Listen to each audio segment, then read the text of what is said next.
Hi baby, இன்றைக்கி பாவக்காய் காரக்குழம்பு for you மகளே. நிறைய எண்ணெய் ஊற்றி பாவக்காய் போட்டு நல்லா கிறிஸ்பியாக அது பொரித்து டிஷ்யூவில் போட்டு வச்சிரு.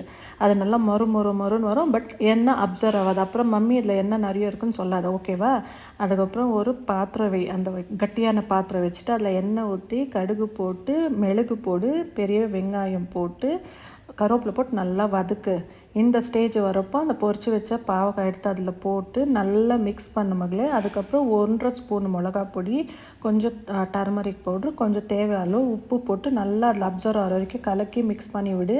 அப்புறம் ஒரு கப் அவ்வளோ புளி நல்லா கரைச்சி ஃபில்ட்ரு பண்ணி வச்சுக்கோ. அதுக்கப்புறம் புளி எடுத்து அதில் கரைச்சிருந்த புளி ஊற்று.